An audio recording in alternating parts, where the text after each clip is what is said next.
Halo, perkenalkan nama saya Agustinus Brianahak, SPDGR. Saya merupakan CGP Angkatan 9 Kabupaten Melaka dari SMK Negeri Koba 5. Pada kesempatan ini saya akan menjelaskan koneksi antar materi, kesimpulan dan refleksi modul 1.1, tugas tentang refleksi filosofis pendidikan nasional Ki Hajar Dewantara. Menurut Ki Hajar Dewantara, pendidikan diartikan sebagai tuntunan dalam hidup tumbuhnya anak-anak, menuntun segala kodrat yang ada pada anak-anak agar mereka dapat mencapai keselamatan dan kebahagiaan yang setinggi-tingginya, baik sebagai manusia maupun sebagai anggota masyarakat. Pendidik hanya dapat menuntun tumbuh atau hidupnya kekuatan kodrat yang ada pada anak-anak agar dapat memperbaiki lakunya, bukan dasarnya, hidup serta tumbuhnya kekuatan kodrat anak. 3 prinsip KHD atau sering disebut sebagai 3 asas trikon. Yang pertama, kontinuitas. 2, konvergensi. 3, konsentris. Perubahan budi pekerti. Budi pekerti yang dimaksud adalah cipta, rasa, karsa, sedangkan pekerti artinya tenaga. Jadi budi pekerti atau sering disebut sebagai watak atau karakter adalah perpaduan harmonis antara gerak pikiran, perasaan dan kehendak, kemauan sehingga menimbulkan tenaga atau semangat. Menghamba pada anak. Menurut Ki Hajar Dewantara, pendidikan harus selalu memegang teguh prinsip belajar berpihak kepada siswa.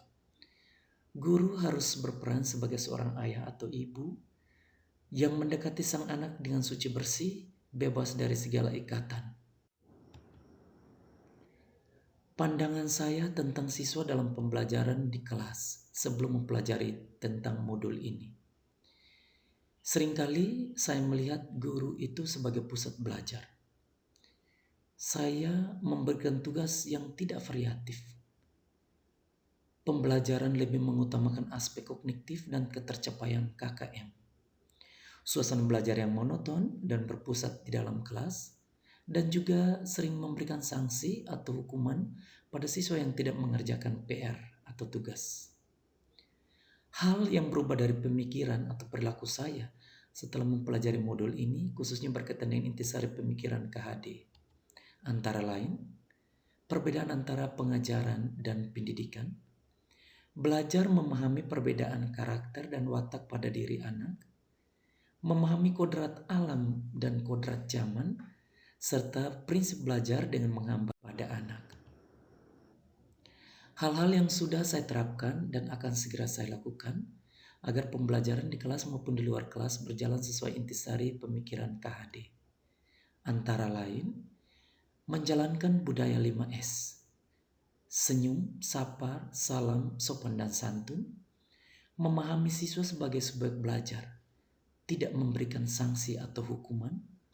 Menanamkan nilai gotong royong, pembersihan kelas atau kompleks. Menanamkan nilai iman, berdoa sebelum dan sesudah pelajaran. Menanamkan nilai disiplin dan tanggung jawab, membuang sampah pada tempatnya. Mengaktifkan kegiatan ekstrakurikuler, antara lain paduan suara, vokal solo, kegiatan senam pagi, dan lain-lain. Pemberian tugas atau PR yang bervariatif, mengkondisikan situasi belajar yang menyenangkan, belajar di taman, perpustakaan, lapangan atau lahan praktek, dan pembelajaran lebih ke arah praktis, bukan kognitif mata. Terima kasih.